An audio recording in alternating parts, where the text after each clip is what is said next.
క్రైస్తవుడా, నీ ఓటును నువ్వు నోటికి అమ్ముకోబాకు. ఎందుకంటే దేవుడు తెలియని ఇతరుల వలె నీవు కూడా ఆ విధంగా ప్రవర్తించకు. వాళ్ళకి దేవుడెవరో తెలీదు, నీతి అంటే ఏంటో, యథార్థత అంటే ఏంటో తెలియకపోవచ్చు.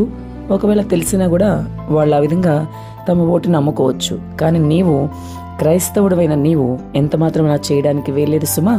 ఎందుకంటే రోమపత్రిక 4:8 వాక్యం ఎంతో వివరంగా సెలవిస్తూ ఉంది, ప్రభు చేత నిర్దోషి అని ఎంచబడిన వాడే ధన్యుడు అని. కాబట్టి ప్రభు దృష్టిలో నీవు నిర్దోషిగా ఉండాలంటే ఖచ్చితంగా నీ ఓటుని నీవు అమ్ముకోవడానికి వీల్లేదు. మరి ఓటుని నోటు కోసం కాకుండా కొంతమంది చీరల కోసమని, కొన్ని గిఫ్ట్ల కోసమని, లేదంటే మద్యం కోసమో తమ ఓటును అమ్మేసుకునే వారిగా ఉంటున్నారు.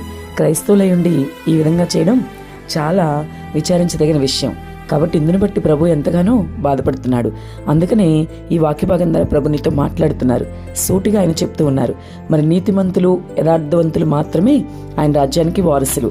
మరి నీవు స్వచ్ఛందంగా ఉపయోగించుకోవాల్సిన ఓటుని మరి నోటు కోసం నువ్వు అమ్ముకుంటే, కేవలం నోటునే కాదు ఇతరత్ర దేనికోసమైనా సరే నువ్వు అమ్ముకుంటే నువ్వు లంచం తీసుకున్న వ్యక్తివే కదా.